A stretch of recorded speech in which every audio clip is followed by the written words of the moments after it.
to pick up where we did leave off here, you know, got our break, and I think we have a solid start, and you get the idea, right? This is completely stream of conscious style. Now, if you want to be more formal and make this into an outline, make an outline.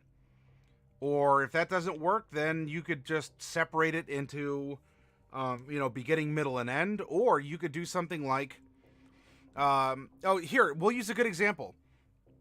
So Renegade Mac and Cheese was just talking about running an adventure. Running a new adventure. You know, you want something that starts at level 1, and you want it to be 1 to 5. Waterdeep Dragon Heist is level 1 to 5, and I think Trust the Flump can tell me that in those levels, you can get a lot done without needing phenomenal cosmic power. It's a satisfying adventure. It has intrigue, it has skill checks and challenges. You know, it has combat. You know, a good amount of role playing is involved, and you know, it doesn't need you to have level 10 characters and above. Now, could you scale it up? Of course you can. But you can get so much done at lower levels if you want. And so a part of the planning here for an adventure, maybe not so much for a novel, unless for some reason this is like you're writing in like an isekai style novel where you reference levels as levels, because you can break the fourth wall like that. Oh, hey, Syart. Hello to all. I've made this concept drunk.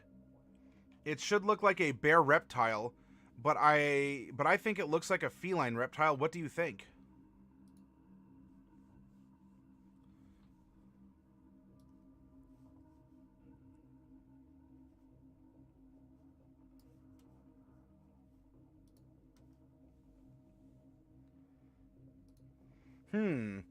Well, I'll tell you, you're drinking some liquid inspiration there, Sire. That's looking pretty good. I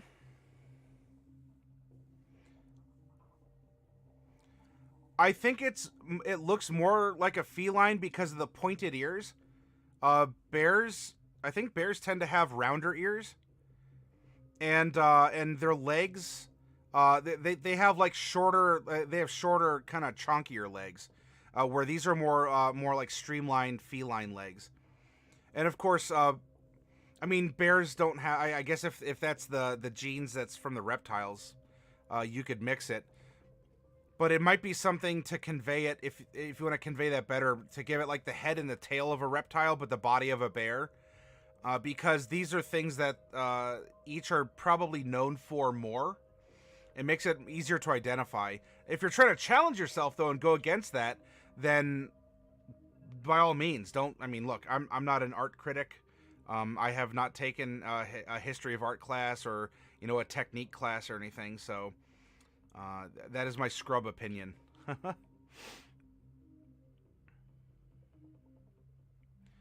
Looks like it has quills like a porcupine. I like it. Darkwolf thinks it's kind of like a badger. Well, Syart, so you're getting, I mean, I think you're getting a positive reception. It might though not be a bear reptile.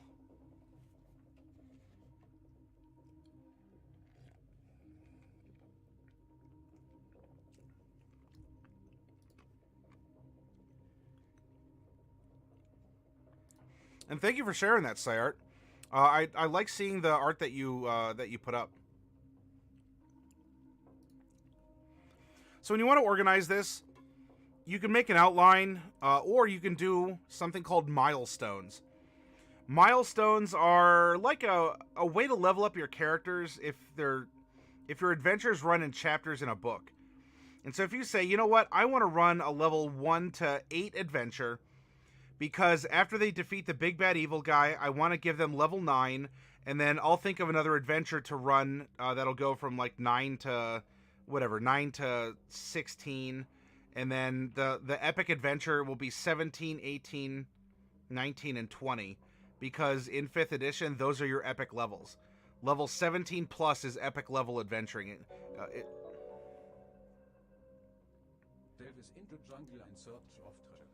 Delves into the jungle to search for treasure. Very well, Flumph. We're going for a full box. In fact, I only have 2 more boxes in this brick of Tomb of Annihilation. But fear not, I have a sealed brick of Tomb of Annihilation that's ready to replace it. The lesson here is to drink more often. Your doctor might disagree with you, Syart, but you know what? For people who can be responsible with it and you know, maybe find inspiration, that very well could be.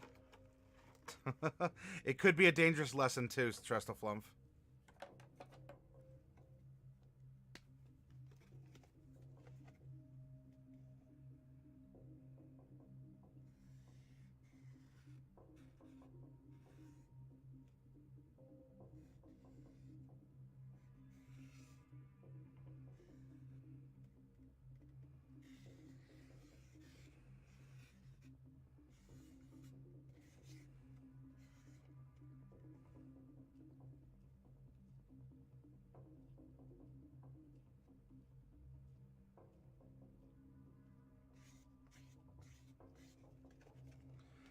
All right, Flumph, I drew you with a pith helmet, a very classic looking jungle safety device. I don't know if Flumphs can use helmets to the best of their ability, but here's a Flumph with a pith helmet. I got you, Syart.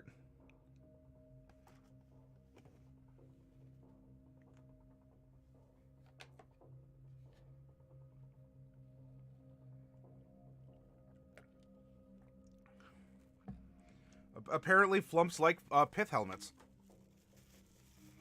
And so for this, if we want to say, all right, let's... It could be arbitrary. You could say 1 to 10. In fact, you might have played in a bunch of modules that are 1 to 10. We were just talking about that, right? Curse of Strahd, Tomb of Annihilation. Or if you want to go lower, look at Waterdeep Dragon Heist. That's a 1 to 5. In this case, this is your game that you're making up to play with your friends or family. If we want to go 1 to 8, I guess technically it would make you level 9 at the end, but you don't play through level 9. You do that in the next adventure. Break this up and say something like where the game begins, and so everyone here is going to be level 1.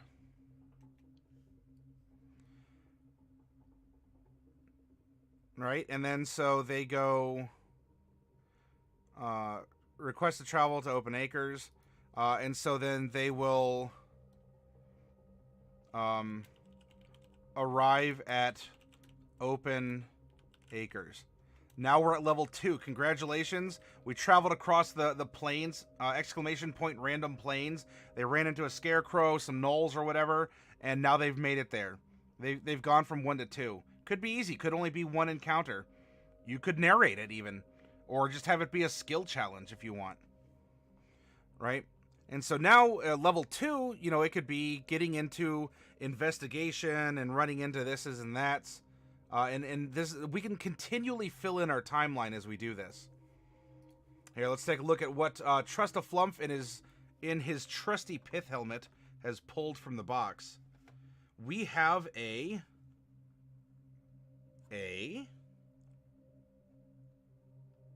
scrolling. Aha. A Chultan zombie.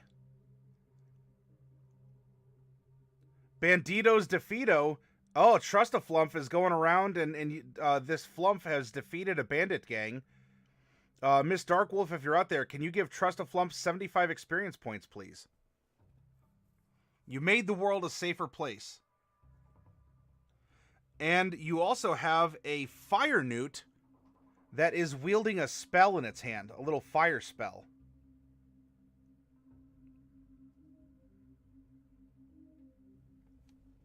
Now for your uncommon piece, you have a dual-wielding skeleton.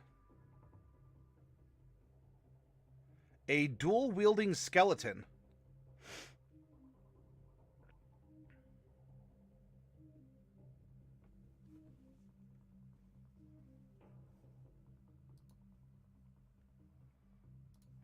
Oh, Miss Darkwolf might have stepped away for a minute. Well, when she comes back, we can make sure that you get your experience points. And Bro Applier, same for you for defeating the Orc Warband in the forest.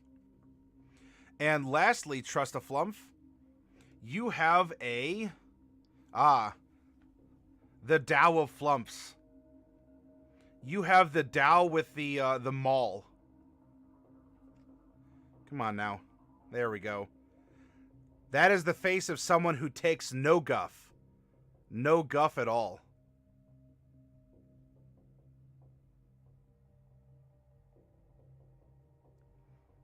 Bro Plier is taunting his defeated enemies.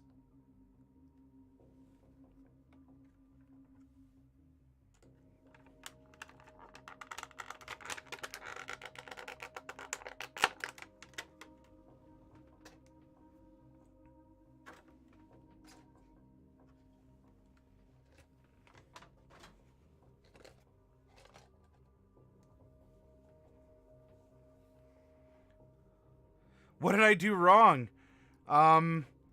You might have looked at... I'd say you looked at her in a funny manner, but that's all you can do as a flump. I mean, have we seen your eye stalks? You don't really have an option. Looking at people funny is the only way that you can look at people.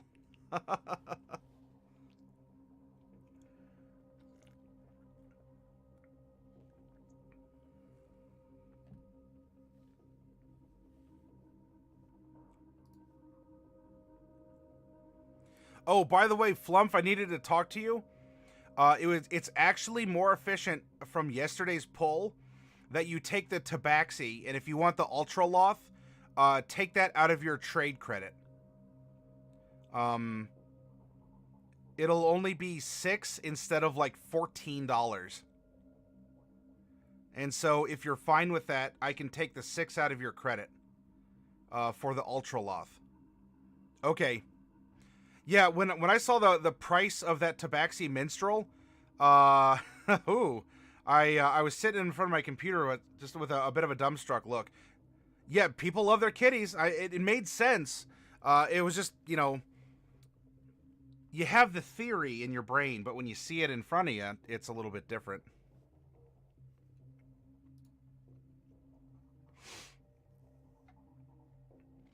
Yeah, I mean, with a figure being rare doesn't always mean that it is, you know, super useful at that person's table either. You might get a lot more use out of Tabaxis than you could in Ultraloth. But when you want that Ultraloth, you got one, right? You have one.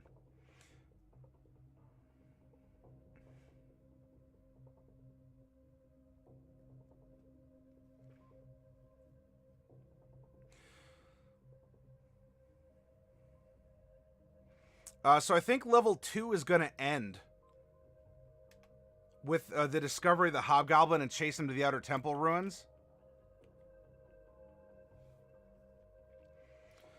So in here it'll be, so they arrive at Open Acres. Congratulations on level 2. Meet some NPCs and find that this place is also suffering. Gather clues and come across cult activity. Being outsiders, they may be more welcome to throw away their lives here instead of the locals to take care of people that are harming them anyway.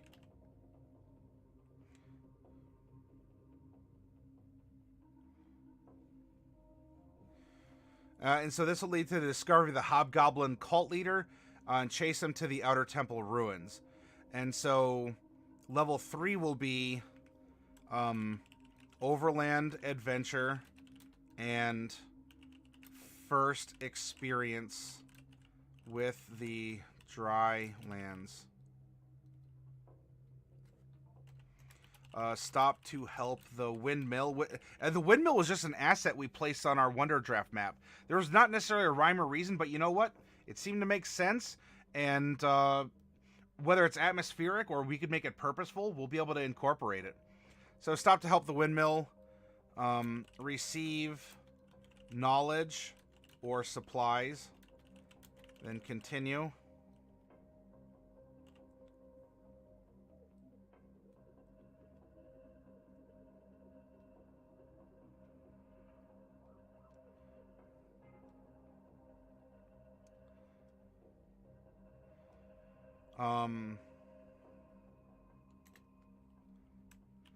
Fight against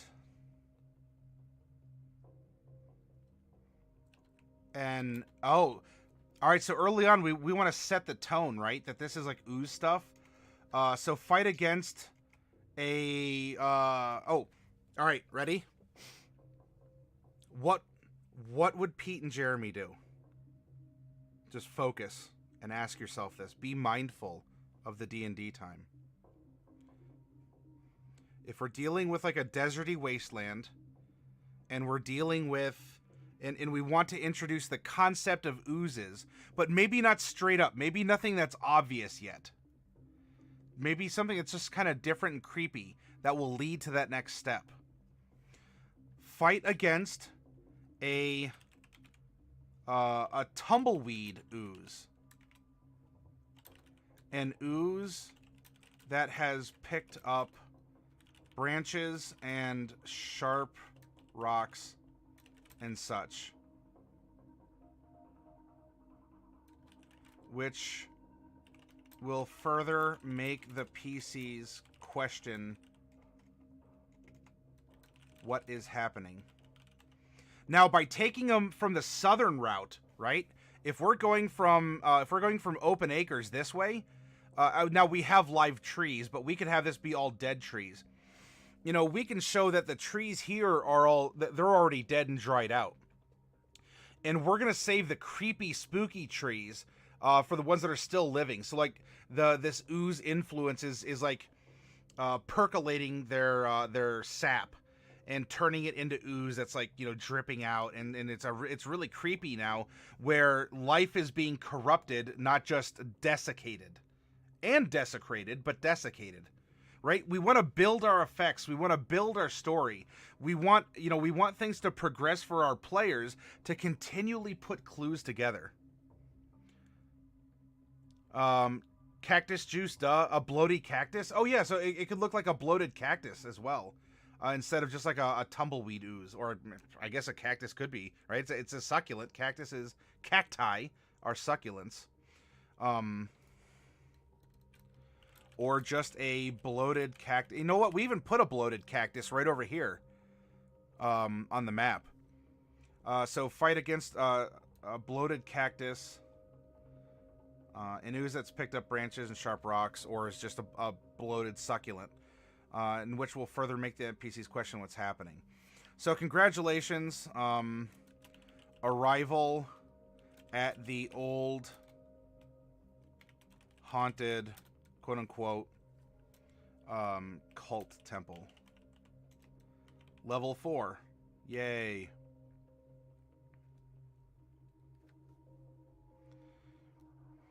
Now that they're here, they can see but not access the inner cloisters. Discover the town. Discover the town.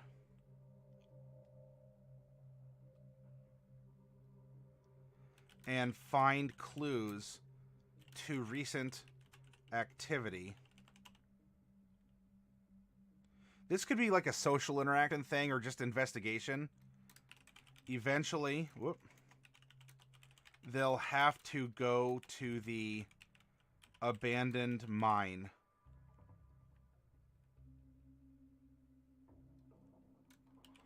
For real answers. And to find where the cult is practicing. Since it is cooler and has more water in this desiccated place. Ah, one has two C's. Desiccated. Mine dungeon. Level 5.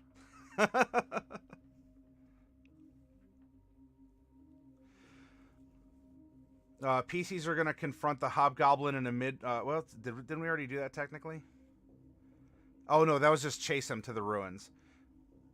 So they're going to confront the hobgoblin mid-boss style fight. After defeating him, they will be set on the path to truth that pulls together much of the evidence they found before. Return home as heroes after killing the cult leader in the mine. And again, they found no real evidence of anyone living there, and they can't get into the inner cloister. It's seen, but there's no real evidence of anything. So return as heroes, and get in some downtime. However, after a few weeks lull, the kidnappings continue. So this is going to be a shorter level in concept, because you want to give them downtime to research, to train. Because don't forget, experience. If you want to go experience points, you can. I don't prefer it.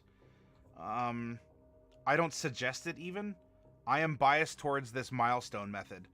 But just because we have a boss fight and travel doesn't mean that there's not an entire level's worth of experience that the players can't gain. From, crafting, researching, doing some side investigating, or just decompressing after all that and going fishing on the lake. And so now they're back in the saddle. They're at level 6. In this downtime, we can make the note that it's a skill challenge or something, but find, or I guess not even find, pull clues together that will build a case against the mayor.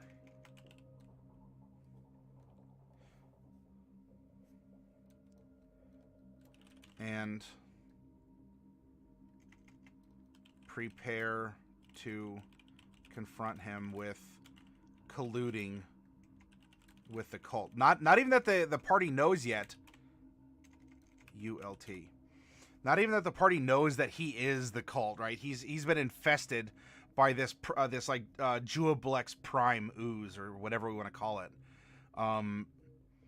But they're going to accuse him for being a part of it, or facilitating it, or funding it, or something along those lines. So now we're back in the saddle with more traditional, adventuring. PCs are going to confront the mayor with proof. So we'll have a fight, and the mayor will run away. They must chase the BBEG to the cultist refuge to prevent Juablex from being summoned, as it seems that there's going to be evidence that's found there. And then the closer to the old cult temple they get, the more they see strands of ooze and even ooze-infested animals begin to track and or attack them along the way. They're going to crawl across the map and encounter the abandoned frontier tower that has been taken over by a squad of humanoid oozes. This represents people succumbing to the influence, not just animals. This can also be a place to give the PCs items, armor, weapons, etc. they may need for the confrontation to come. Right? It's an old armory. And so what do ooze-infested people, people who've been like Juablex huggered, what do they care for, looking for a cache or a cache of swords or spell scrolls or something in an abandoned tower? So level 7.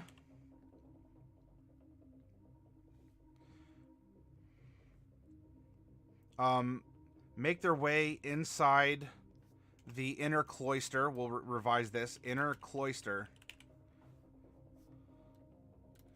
By way of the clues they found to find the host of the demon.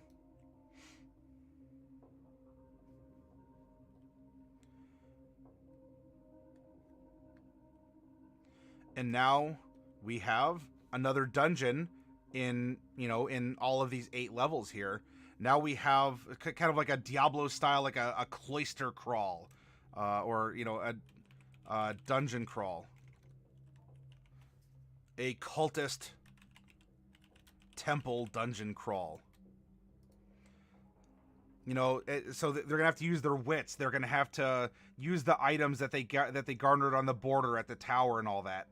And so this is where we would design maybe some tough encounters and some traps and some riddles, especially riddles, because the mayor, who's the host of Juablex Prime here, loves puzzles and has been discovered to actually have been helping them along the way, or at least he'll say something that could remind them of that. And after coming through all of that, They've now confronted the mayor, the infected mayor. They've earned level 8. After the dungeon crawl, they're stronger, right? That's what's represented by this ability score improvement that you get at level 8. They're stronger, and now they're prepared. They've crawled through this dungeon, and who knows where the dungeon can take them. I mean, we could spend an entire session. Heck, we could spend an entire week crafting a dungeon. That might be an interesting adventure, just spending all our sessions on developing a dungeon, populating it, and such. Oh, Daniel! Yeah, it's been a minute. Welcome back. Thank you so much for that. And Daniel, oh, and also Rytel for the re-up. Everyone, don't forget now, we have some lovely emotes.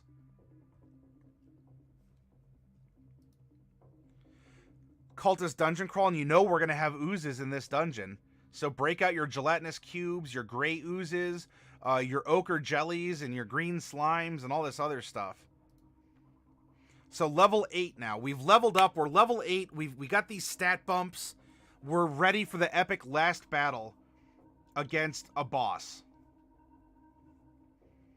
And again, we could sit down and stat out the boss, right? This mayor who's been infected with this Juoblex aspect.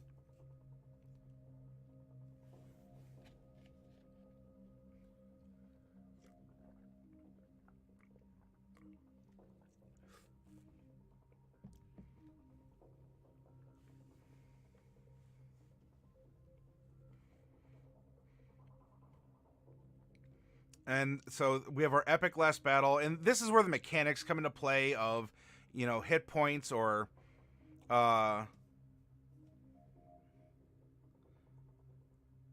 lifting a horn.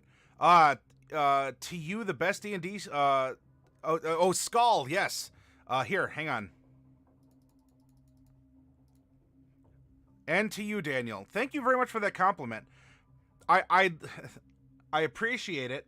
Although being the most humble person I know, I don't know if I'm the best D&D streamer. In fact, we started the conversation by saying just how jelly I was of some other streamers, 2 in particular. Yeah, I've been how I've found inspiration from many other people, and that includes Daniel. That includes folks like you who come by and you converse, you add to the ideas, you just help make this be a better place. And I will take your compliment in good faith, but with that, pardon me, with that comes the understanding, I can't be a good streamer if I don't have an excellent audience. And so to all of you out there, Daniel is also giving you a compliment. Because in my own way, I hope that I can act as a focal point for the things that you like, for the people you are, for the things that you think about or enjoy.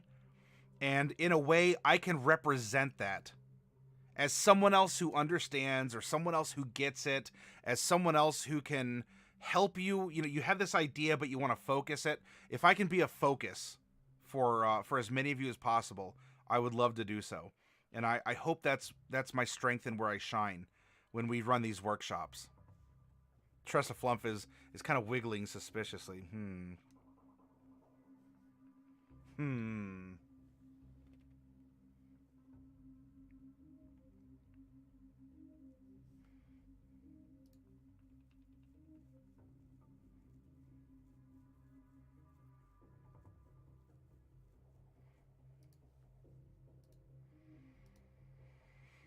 And then we defeat it.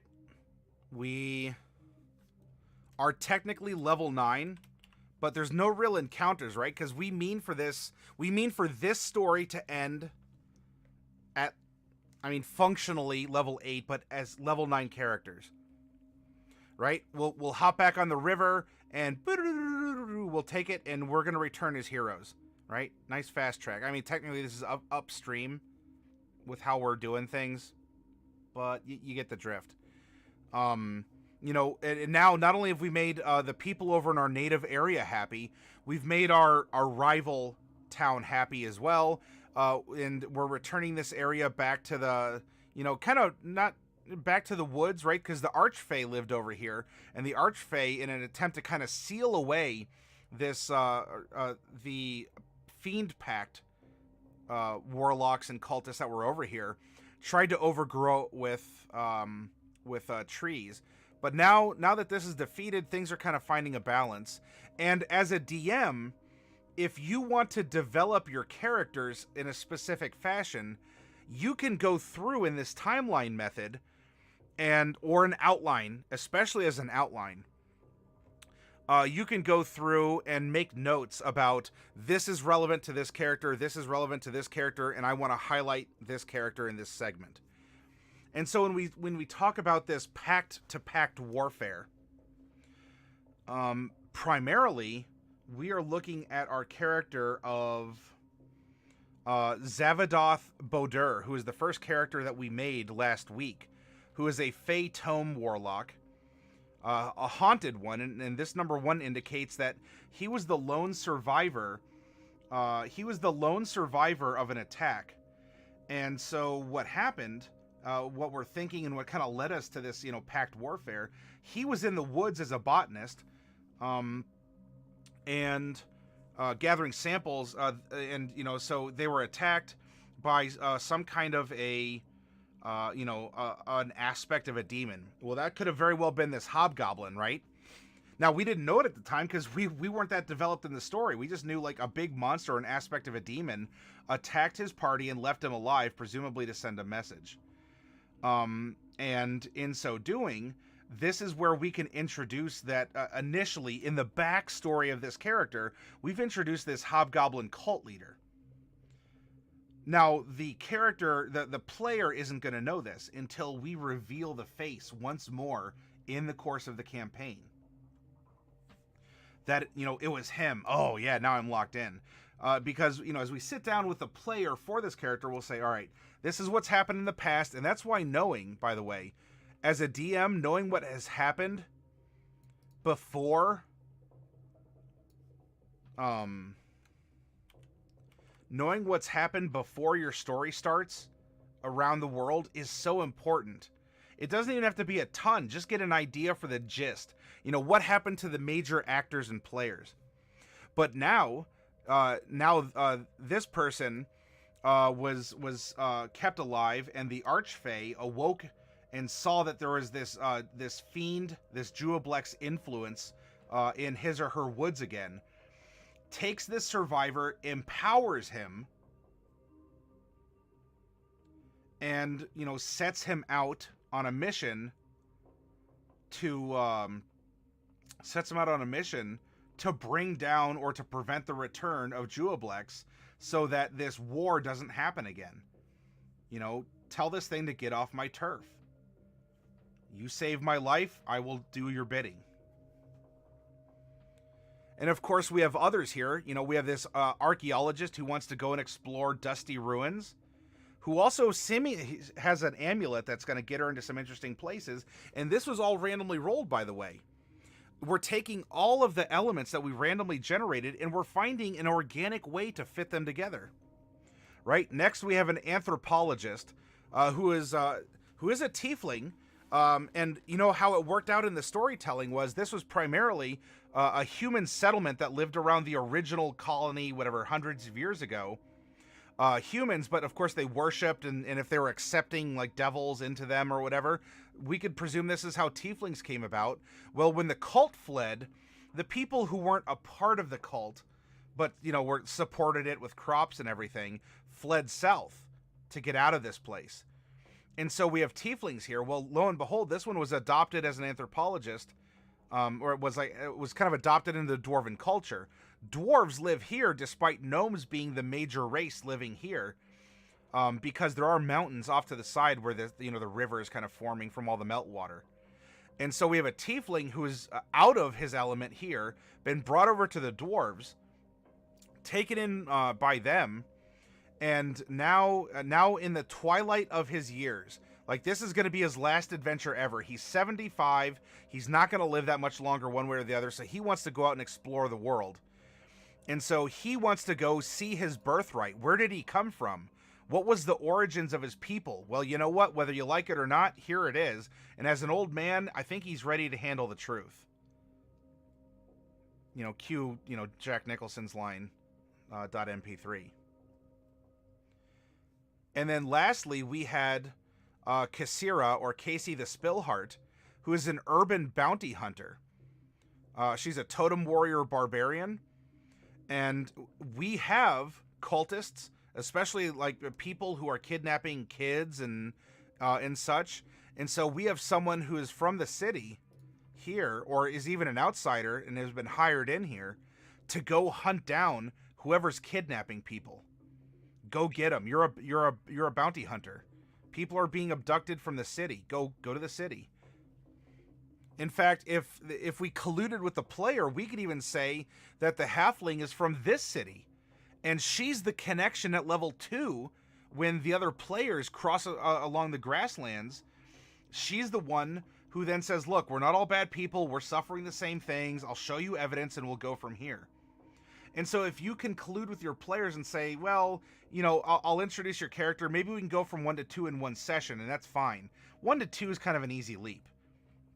1 to 2 in this case is setting, you're going to go on a travel log, right? You're going to describe along the way, the beautiful lake, the beautiful trees, because when they go north, you're going to be describing ugly trees and twisted things and in water that just, it kind of like is like snot. It just kind of like slows down, that kind of a stuff, right? And of course, this water is being affected, and it's affecting like the breadbasket here in the grasslands. So that you could have some interesting random encounters. And before you get to the big beefy cactus, and this was completely randomly placed in there because we could. And so now we have this player character. So we've linked everyone together. We have all 4. They go on the adventure. They find out everything. It's personal to them now, right? Especially, you want to twist the dagger with a moral conundrum where the mayor, who's been, taken as host by this Juoblex Ooze, this face hugger thing or whatever that is implanted itself in the mayor. Look at, did this not? Oh, you know what? I had to remake her. PDF because there was a saving error. But if we come down to her personality traits, in fact, I can find it real quick.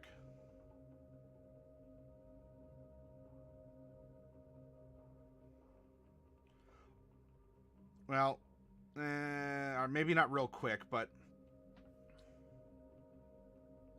Oh, there we go.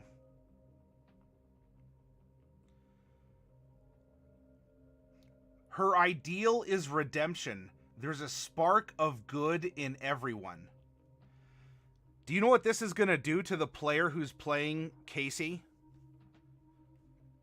When she has to realize that he can't be redeemed? That's the moral challenge. And I'll tell you, a moral challenge is one of the best last bosses you could have in an adventure. Daniel says, I think my current PC would be an interesting NPC for this campaign's group. GM Vault says he's going to die during character creation, so we're playing Traveler. Just throw a hip on a Nat 1 con roll. Hey, Orc! Ugly trees have beautiful roots. Trees make beautiful pollinators. Orc is spreading a message of love and peace. By the way, Orcs, have you been keeping track of our Orcish love poem in our weekly one-word adventure? And if so, I hope you've been enjoying it. And I'll tell you what, too, Orcs, are you bearing any new wisdom? Yeah, I did see you got in on it, and I'm glad. It needs your influence, Orcs. So we learned last time that Ombl, O-M-B-L, is the Orcish word for the lint that accumulates behind your knee. Do you have any more wisdom for us, Orcs Make Beautiful Lovers?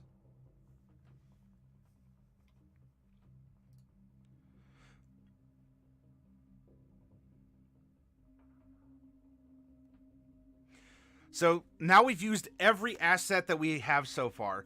All of the players are drawn in. The map was organic from the players. The story is organic to all of this, and the villains are a product of all of this as well. Even the outsider, Hobgoblin, that's not native to this area, is an organic part of this region, even though we randomly generated him. It all makes sense and it all flows. And so now when you're organizing your ideas and you want to make this timeline of events, your chapters, if you're writing a novel, could be your milestones for the adventure. And after you get these story concepts, then we get into the nitty gritty. Then, you know, Trust a Flump, we could sit down and you and I could sit and make a cactus ooze, like a swollen cactus, a swolcus, a caxwall. That kind of sounds like a Pokemon, doesn't it?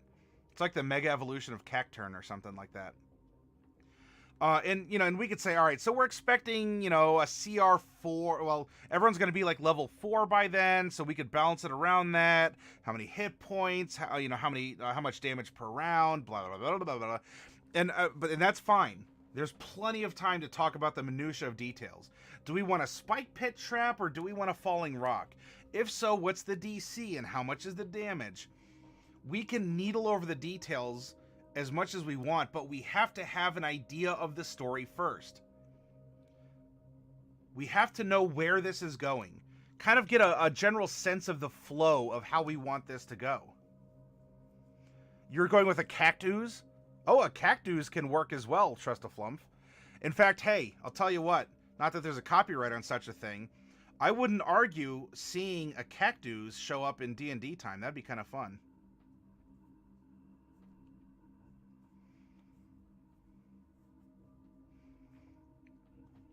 So then, yeah, I mean, we could talk about the minutia of, you know, a random encounter table in the plains. And is it in the plains? Is it in the forest? Do we have an encounter table for the river? Do we have an encounter table for the drylands? And then are we making custom monsters? And there are details, and we can cover that. We've covered details like that in prior workshops. But I want to make sure that I'm instilling in each of you an aspect of Duoblex. And by that I mean, I want us to be comfortable with the story. If we know what happens generally and when it happens, we can do a lot of ad-libbing in the creation, in the presentation. We can react to the questions of our player characters. And if we need to, we'll create content a week or two ahead of time based on the general direction they seem to be heading. Because I'll tell you, I could sit down. I have a word about the face huggers. They're in the walls, man. Game over. And I feel fortunate that we have a lovely face hugger emote on our Discord. So please use that generously. Anytime you want to give someone a hug, give them a face hug. And so we could sit down and with this, Trust the Fluff. I don't know if you or any other DMs out there have done this, where you have sat down and you've planned. You're like, I got charts. In fact, I even have a breakdown of random encounters up here in the Northeast Hills, and then I have encounters for the grasslands here, but I have other encounters for like the irrigated farmlands, and then suddenly, and then your players say, "Oh, we're just gonna take the river up," and suddenly hours of work balancing and saying, oh yeah, so if they run into the red caps of the Northeast forest, they'll defeat it and they can find a clue, or they can harvest the red caps, and if they go and meet the farmers that live over here in this part of the interior, they accept red caps as currency, and 9 red caps will buy them a potion that will regenerate their bodies, and suddenly all of that goes right out the window, despite it being world building, despite it being appropriate, despite all of this. And so you can overplan in a story and with your encounters and mechanics. So please just understand the basics first and go from there where you need to. Plus, you'll feel a lot better as the DM not having to memorize everything. Just memorize what's happening next. Like you read through the module first. That's what all the modules say, and I agree with it. Read through it first to get an idea of that timeline, but worry about loading one chunk of the mod at a time, because you generally know what's going to happen when, and you can either guide them in that direction, or you could railroad them in that direction if you really wanted to. Debatable if you should or not. Or you could just present the world in such a way that you're comfortable wherever they go, because you know what's happening when all around the area, because you're familiar with the region. It's good guys, it's bad guys, the flow of the rivers, and why are there dwarves living north of a rock and forest gnome town? Well, duh, because they came here to help fight against the Jewelblex cult, 500 years ago. And some of them just stayed down here. And these are the hill dwarves. Their ancestors, the mountain dwarves, live in the mountains. This is why this region has hill dwarves and why it has mountain dwarves.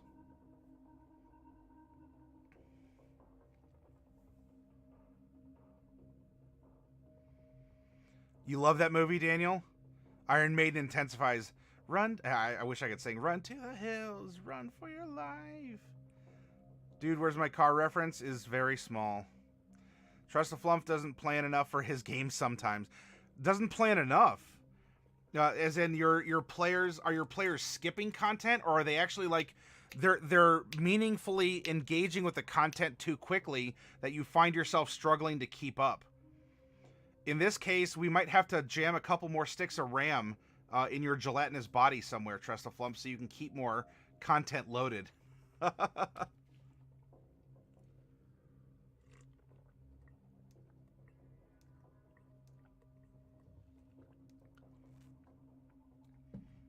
Good. A good DM has an excellent pair of flying pants. Coffee Cat, welcome back. For those of you who are just arriving here, Coffee Cat just made affiliate yesterday. So please give some love or cheers or claps or all kinds of support to Coffee Cat for achieving that.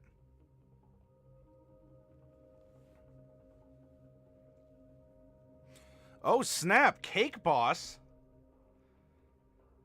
It has been a while, Cake Boss. Welcome, and thank you for the follow again. Welcome to the world of getting paid to play, says Orcs Make Beautiful Lovers. Orcs, you have an emote yourself. I'm not familiar. Like, what do you tend to stream yourself? I don't know, Cake Boss, but it's great seeing you back. I'll tell you this, Cake Boss, while they haven't had a chance to go back to Lellywellin's Gamble, I assure you there's still an undead cook that is preparing meals as it goes around that interior sea. There you go, Tricey. Daniel is lifting a horn of mead to you. Cake Boss, a lot has happened on Tuesdays. If you have if you haven't been watching or like lurking or catching the VODs, a lot of stuff has happened. Arma 3, Fighting Games, Roller Coaster Tycoon, D&D, Dragon. Oh, you're going through Dragon Heist. Far Cry and Random. All right, well, hey, Orcs. Can you put a link to your channel here so I can give you a follow? Also, anytime you stream, you are very welcome to put under your broadcasts, you can put a link to your channel so that we can come by and check you out. Hey, Cake, if you've been busy, if you're working or going to school or doing what you need to do not apologize. I want all of you to live life, be happy, and be productive. Whether or not that includes this channel, I mean, I hope it includes it. But I understand, things happen, we get busy, life occurs, And so if you've been busy and happy and achieving what you need to, you're fine. I'm absolutely fine with that.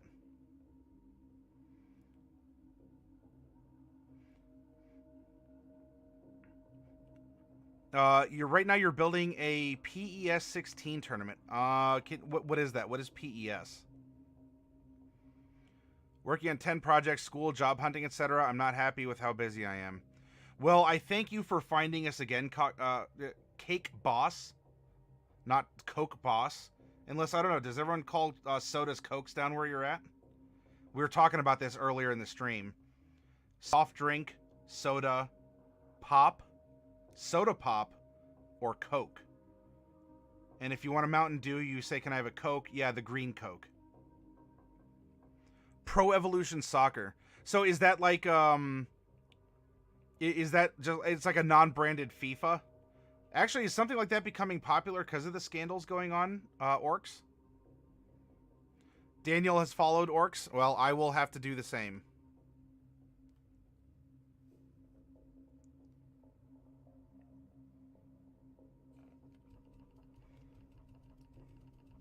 So, Orcs make beautiful lovers. I will... Here is your follow. Thank you. Oh! I'm... Inception.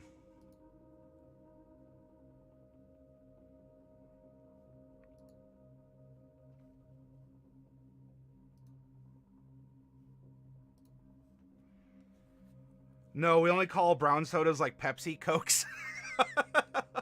Gotcha. Gotcha, Cake Boss. Only Pepsis are Cokes.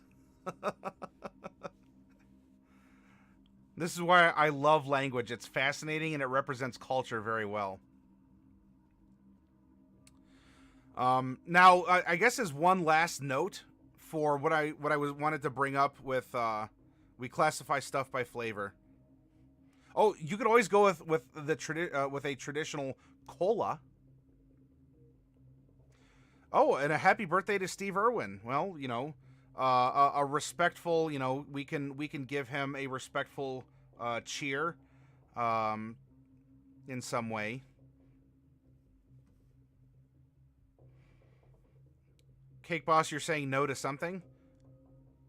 Are you saying no to Steve Irwin's birthday, or are you... Yeah, I call it soda also, Cake Boss.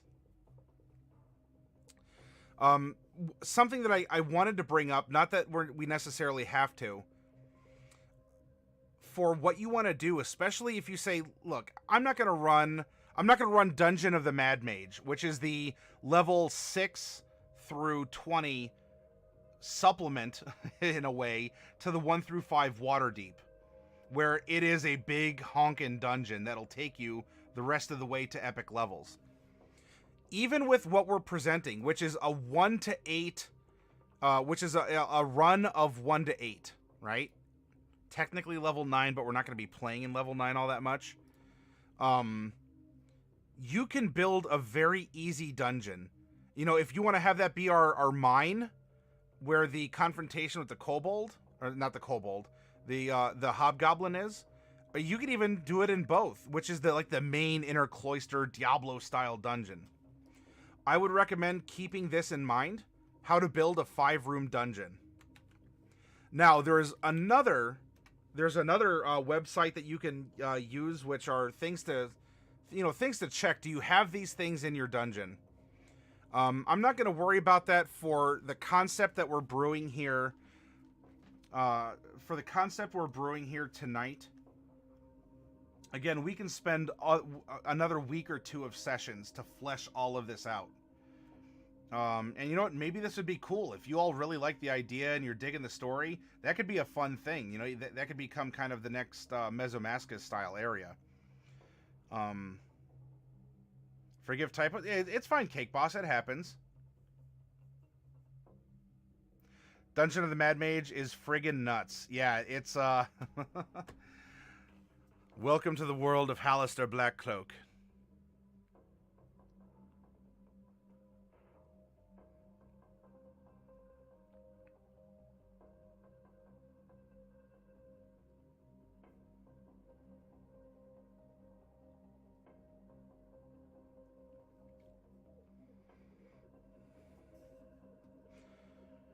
So we can apply that if we want to sit down and, again, go through the minutia, right?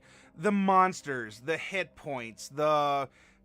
we want to go through and customize the content that's here. That could be for another session. I don't know, maybe I'll continue it in this next week. We already have the story. And now we can go back and maybe that'll be a project. We'll make it kind of a month-long project. We can make custom magic items and such to put into the Wizard's Tower and have fun little workshops there. If you like that idea, let me know here or on Discord.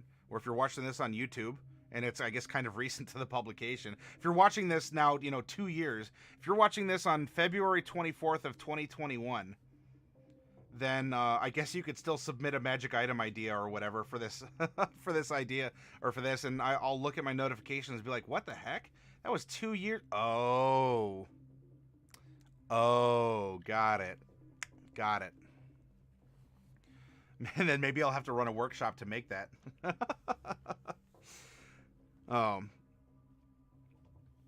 So was this for you all? Was this refreshing? Do you feel empowered as a storyteller? Do you like the concept, the basic concept of the story, where it's going, what it's doing, how it's spreading out the action, how it's involving social skills, and how it's involving skill checks or skill challenges, big boss combat, and also random, it could account for random encounters along the way, smaller combats, environmental hazards, all contained in an adventure that'll take you from 1 to 9, with, 1 through 8 of that being, the functional use, 9 you achieve and go back home. Setting up for whatever we want to make happen next. I want to submit my PC as an NPC just to see the chaos he creates. Well, if you want to talk about that, we did not develop any NPCs. We have to imagine that they exist in this concept here. But you're welcome to talk about that character, Daniel, if you'd like.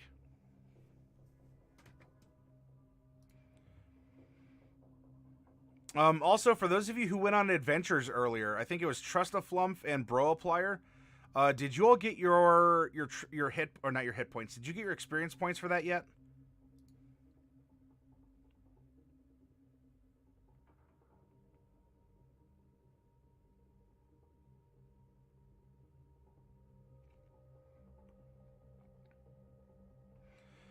Yeah, I mean, if there's ideas, we could plop them in here, and and we could assign them a role and a job. Trying to preserve the concept. I'm fine with that.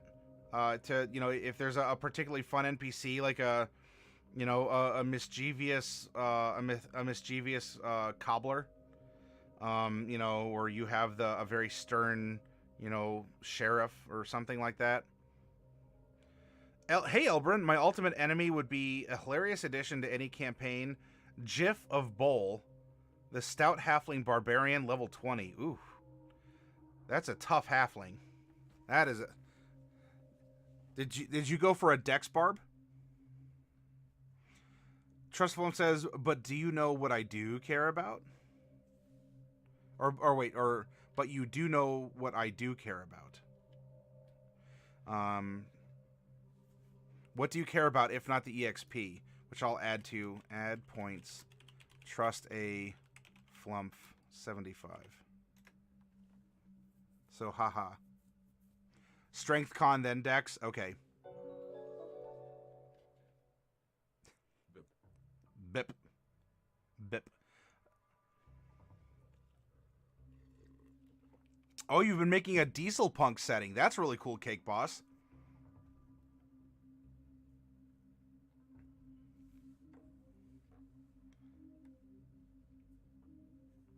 Hey, Santa, welcome. I arrived just as you utter the words Dex Barbarian. Spooky. Why is that spooky? Is that a concept that you just recently made, Santa? Though I did roll it, but didn't get anything above 16, mostly in the 12 to 14 range. All right. So, Trust-a-Flump says Bep, and so Bep you will get, as you are going full house on this last box of Tomb of Annihilation, and after that I have a sealed brick. So whoever sponsors a box, the first box out of Tomb of Annihilation, will get to choose which box 1 through 8 you want out of the brick. It's spooky because you get to 22 AC easy peasy. Diesel is very bad, very, very bad for you. I highly recommend not drinking it.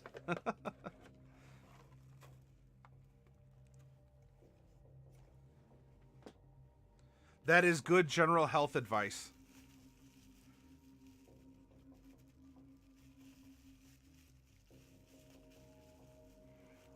Hey, Broplier, welcome back. I'll send you his thing after the stream on Discord, and you can decide if you want to use him. Sure. Yeah, I can look at that stuff during the 2-day break I'll be taking, because I normally don't broadcast Saturday night. Welcome to Saturday night. I don't broadcast. Sunday night and Monday night. Which, by the way, on one of those days or evenings, that's not a Sunday evening when you're busy. Trust a flump. Maybe I can send you a message about this or that. Paint some highlights on your latest work. Yeah, no problem, Coffee Cat. It's been looking really good.